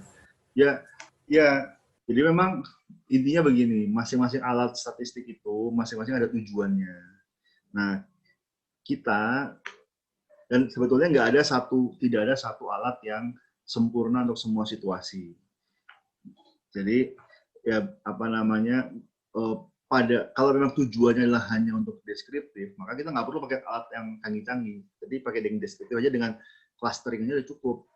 Clustering itu lebih ke arah memetakan pengelompokan aja. Gitu. Tapi kalau misalnya tujuan kita bukan untuk memetakan pengelompokan, tapi untuk memprediksi, maka kita nggak bisa pakai yang tadi yang clustering, kita pakai yang lain. Jadi sebetulnya tadi pemahamannya betul. Cuman yang harus dipahami adalah masing-masing tools itu punya tujuannya. Yang harus dipahami adalah kita tahu nggak tools ini buat apa tujuannya. Kalau itu nggak tahu, ya buat apa kita belajar toolsnya? Kita nggak tahu buat apa toolsnya. Jadi ibaratnya gini, kita nggak tahu cara memaku paku dengan palu. Kalau kita nggak tahu caranya, kita nggak tahu buat apa palu.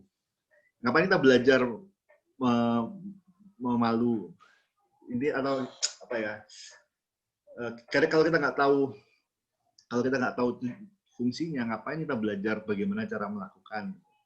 Yang lebih penting pertama-tama kita harus tahu dulu fungsinya. Baru kita tahu, oh ya, kita tahu fungsi clustering itu dengan K-means itu dengan apapun, dengan hierarchical dan seterusnya. Itu fungsinya apa? Oh, untuk kita memetakan pengelompokan data yang mungkin tidak diketahui sebelumnya berdasarkan karakteristik dari variabel yang ada di situ. Nah, buat apa tujuannya? Itu juga kita juga harus tahu. Oh, tujuannya untuk segmentasi misalnya. Saya punya konsumen 100.000. Saya nggak mungkin melayani semuanya. Saya ingin mendapatkan segmen konsumen yang klasternya paling besar. Nah, dari mana kita tahu klasternya? Dari data.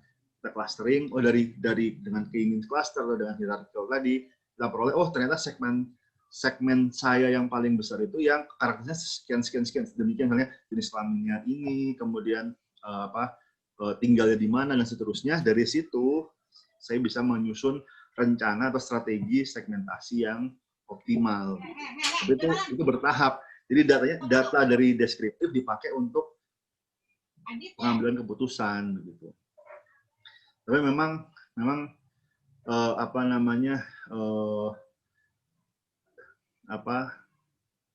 memang tools-nya ada banyak dan terus terang nggak semuanya bakal Anda pakai.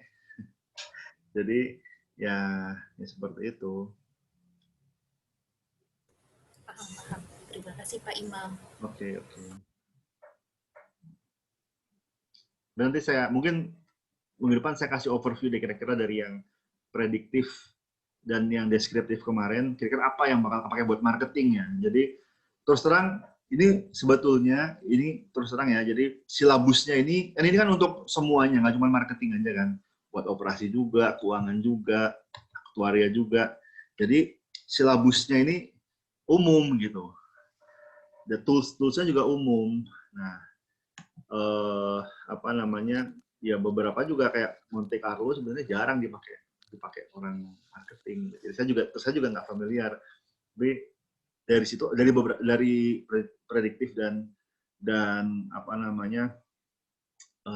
deskriptif sih ada yang memang kepake. Kayak clustering itu kepake semua orang marketing untuk segmentasi terutama. Jadi kita punya data konsumen kita, tapi kita ingin mensegmentasi.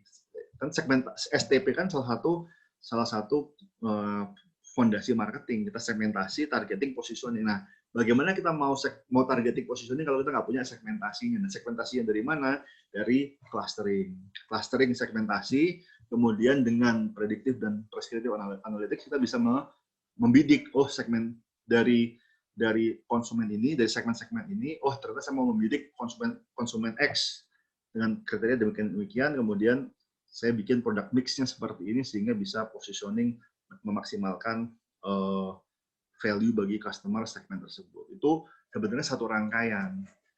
Awalnya dari deskriptif, dari clustering tadi. Kemudian kemudian aplikasinya ya bisa dengan preskriptif begitu. Mungkin itu sih. Nanti saya coba saya cek lagi yang metode-metode yang sudah dijelaskan di deskriptif dan di preskriptif, kira-kira apa yang relevan buat marketing, mungkin akan saya highlight di kita pertemuan 13 mungkin, atau pertemuan 13 begitu. Ada lagi nggak yang mau ditanyakan atau dikomentari? Pak Imam, sedikit Pak. Silakan. Ini soalnya berhubungan sama UTS juga sih Pak, takutnya salah konsep gitu Pak. Oke. Mau nanya itu Pak yang tadi K-means itu kan termasuk algoritma clustering ya Pak ya. Nah itu saya masih belum nangkep sih Pak, maksudnya untuk prediction-nya itu gimana ya? Karena kan kita kalau saya pribadi ya itu pada saat menentukan cluster tuh cuma dengan beberapa variabel yang ada, terus saya coba hitung sum of square-nya mana yang paling tinggi, menurut saya itu jumlah cluster yang paling pas, pakai elbow, silhouette, dan gap testing gitu Pak. Terus saya udah dapat clusternya, terus gimana ya Pak? Maksudnya saya masih belum nangkep sih Pak, apakah memang hanya sebatas itu atau ujung-ujungnya cuma forecasting time series di tiap cluster atau gimana ya Pak konsepnya sebenarnya kalau analisis? Kan dengan clustering itu kan kita nggak cuma dapat jumlah clusternya aja, tapi masing-masing data itu kita dapat clusteringnya. Ini misalnya data A masuk cluster mana, B masuk cluster mana. Lalu kita dapat kriteria cluster kita seperti apa. Jadi dengan data historis, kita punya data historis 1.000 orang konsumen. Dari situ kita buat clustering. Kita ketahui dari data historis kita punya segmen terbesar kita itu adalah ternyata wanita usia antara 20 hingga 30 tahun yang tinggal di atau yang tinggal di suburban gitu misalnya, kemudian memiliki berkendara dengan motor. Kita punya kriteria tadi, sehingga kita bisa membuat profil segmen kita. Nah, dari situ kita bisa menggunakan predictive analytics. Kita kaitkan lah, atau kita uji perbedaannya ya dengan kriteria tadi, apakah konsumen kita ini probabilitasnya lebih tinggi untuk menyukai produk kita. Jadi intinya begini, dari 1.000 orang konsumen tadi, nggak semuanya segmen kita. Kita pilih segmen katakanlah tadi yang wanita usia 20 dan 30 tahun. Nah, dari situ kemudian kita lakukan prediktif, kira-kira misalnya produk apa yang tepat untuk yang probabilitasnya paling tinggi untuk dibeli oleh segmen konsumen kita ini, misalnya dari sisi warna, dari sisi harga, dari sisi tempat, atau dari sisi channelnya, apakah dia belinya online, apakah dia belinya offline. Nah, dari situ kemudian kita bisa melakukan A/B testing misalnya, atau kita bisa melakukan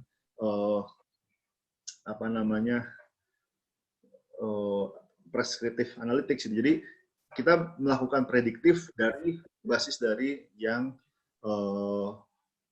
deskriptif tadi, yang clustering tadi. Berarti nggak melulu harus ada forecasting ya Pak ya? Maksud saya hasil dari clustering itu aja kita udah bisa ngambil kesimpulan gitu ya, dari cluster satu misalnya yang jika melihat dari variabel let's say sales, profit dan segala macam, ini sebenarnya yang paling oke untuk dijual gitu ya Pak ya? Ya, tapi sebetulnya untuk clustering itu lebih melihat pengelompokannya aja. Jadi dari misalnya ada berapa kelompok dari data, kemudian kelompok mana yang paling besar. Setelah itu karakteristik kelompok tadi seperti apa per kelompoknya, gitu kan? Nah, setelah kita membidik cluster tadi dengan karakteristik tadi, bisa kita lakukan analisis lebih lanjut, apakah itu prediktif ataukah preskriptif. Misalnya bisa langsung kita lakukan A/B testing misalnya. Kita lakukan A/B testing hanya pada konsumen yang kriterianya sesuai, misalnya wanita usia 20 hingga 30 tahun, kemudian tinggal di suburban misalnya, itu kita atau misalnya kita lakukan sebentar. Kalau setelah clustering terus di forecast per cluster per variabel, itu termasuk prediktif nggak sih Pak? Kalau forecasting ya prediktif. Forecast time series. Karena forecasting itu kita hanya memprediksi probabilitas di masa depan berdasarkan data di masa lalu. Tapi belum preskriptif, belum ada solusinya, Iya. Ya, gitu. Bentar, preskriptif ya.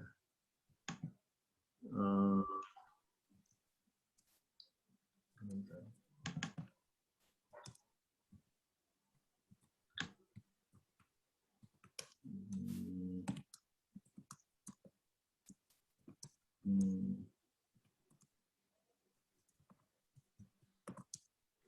Oke.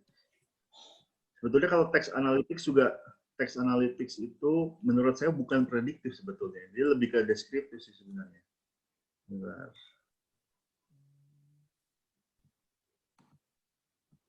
Predictive analysis. Oh, diskriminan. Oke. Misalnya di sini diskriminan analisis. Diskriminan analisis ini termasuk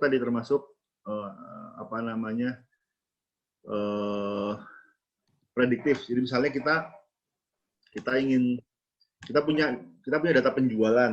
Kita ingin tahu nih, kira-kira apa sih variabel apa yang membedakan antara yang beli sama yang nggak beli gitu, atau antara yang penjualannya atau pembeliannya di atas sekian, misalnya sekian, kita punya threshold-nya katakanlah kita punya 100 salesperson.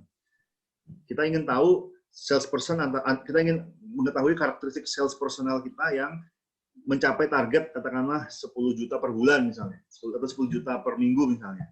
Apa karakteristiknya? Dari situ kita itu termasuk prediktif. Jadi kita bisa memprediksi karakteristik salesperson yang bisa mencapai target tertentu tadi. Itu dengan discriminant analysis.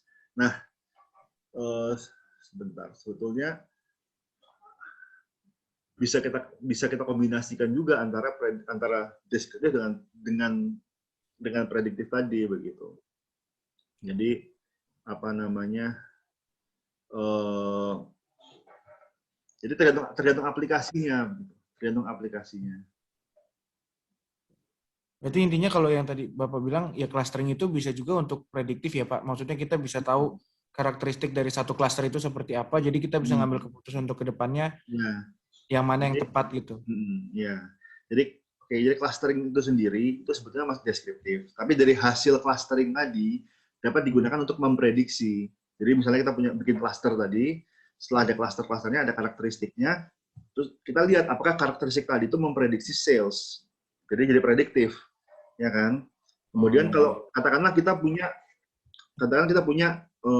ada 5 segmen konsumen, masing-masing punya prediksi probabilitas pembelian berdasarkan banyak kriteria dan constraint. Kemudian dari data tadi kita dengan linear programming katakanlah kita bisa mencari segmen yang optimal. Katakanlah segmen kita punya 5 segmen atau 3 segmen misalnya. 3 segmen berdasarkan jenis kelamin, berdasarkan usia, berdasarkan apa dan seterusnya. Ada 3 segmen, masing-masing punya fungsi tadi, punya fungsi profit dan fungsi constraint diperoleh dari predictive analytics, misalnya probabilitas dia membeli, probabilitas dia berdasarkan harga, berdasarkan berdasarkan faktor-faktor misalnya marketing mix-nya ya. Kemudian dari situ baru kita bisa lakukan prescriptive analytics, mengetahui ternyata kita pilih segmen yang keempat aja, itu yang paling profitable. Segmen 1, 2, 3, 5 nggak terlalu profitable. Berdasarkan data deskriptif dan preskriptif, kita bisa mengkalkulasikan bahwa segmen yang paling profitable itu segmen nomor 4, karena dia misalnya membutuhkan iklan sedikit, membutuhkan biaya sedikit, tetapi ternyata salesnya tinggi. Itu diperoleh dari linear program. Jadi sebenarnya berkaitan gitu. Jadi ada keterkaitannya masing-masing statistik, masing-masing tools itu. Cuman kadang-kadang kalau kita belajarnya parsial, sepotong-sepotong, kadang-kadang kita nggak dapat esensinya, makanya tadi buat apa clustering itu, apa gunanya kita dapat 5 cluster, so what gitu. saya juga kebayang gitu kalau misalnya nggak paham aplikasi dari clustering tadi, ya mungkin belajarnya bisa, tapi terus kayak buang-buang waktu banget gitu, ini nggak ada gunanya belajar beginian. Tapi sebetulnya ada gunanya, sangat terpakai kalau di bidang marketing ya. Dengan itu Anda bahkan bisa mengidentifikasi segmen-segmen yang nggak diketahui gitu, nggak sadar bahwa ada segmen tersebut ternyata. Jadi mungkin dari sisi usia, ini biasa aja, nggak ada segmen, nggak ada generasi tertentu. Jadi tapi ternyata ini usia misalnya penggemar film Korea misalnya baru terdetek setelah terclustering tadi gitu. Ternyata segmen yang paling besar ternyata kesamaannya adalah mereka sama-sama hobi nonton film Korea misalnya. Itu bisa terdetek dari clustering. Tapi tentunya dengan data yang kita punya. Kita harus punya data yang banyak. Dari data yang banyak itu kemudian kita clustering. Kemudian dari clustering itu kita petakan segmen-segmen mana yang paling besar, mana yang paling potensial, mana yang paling menguntungkan. Itu dari langkah-langkahnya dari prediktif dan preskriptif. Oke, kayaknya mungkin sampai di sini dulu ya. Kita sudah jam 10. Thank you Pak Imam. Oke, terima kasih banyak semuanya. Nanti rekamannya akan saya posting di Emas. Mungkin saya merge dulu dengan yang pertama. Terima kasih banyak. Sepertinya lumayan. Moga-moga sih lebih mudah dicerna begitu ya. Tapi kalau memang misalnya ada pertanyaan nanti mungkin silahkannya di WhatsApp. Saya ada nomor WhatsApp saya. Sebentar. Sebentar.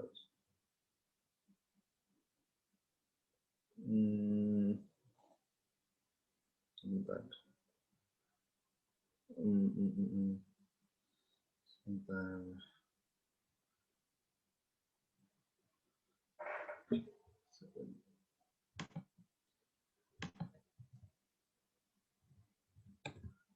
Ini saya kasih nomor WhatsApp saya.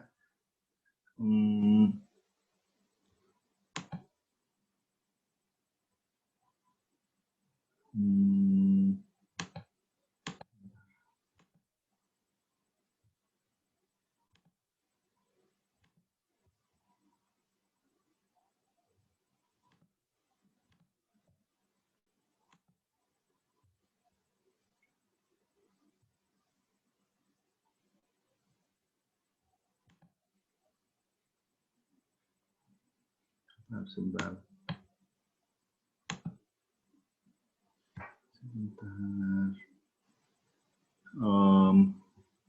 Aduh, mana ya?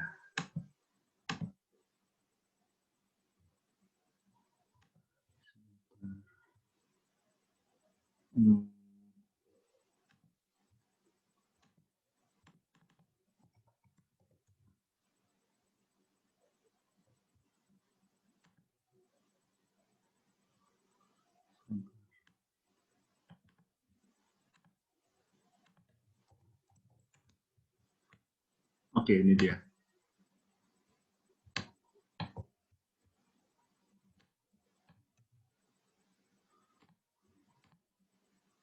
Ini nomor WhatsApp saya ya. Silakan kalau ada yang mau ditanyakan, mungkin besok pagi, jangan sekarang. Oke, terima kasih banyak. Selamat malam. Semoga lancar, semoga sukses. Assalamualaikum warahmatullahi wabarakatuh. Waalaikumsalam. Terima kasih banyak. Sama. Saya end dulu ya.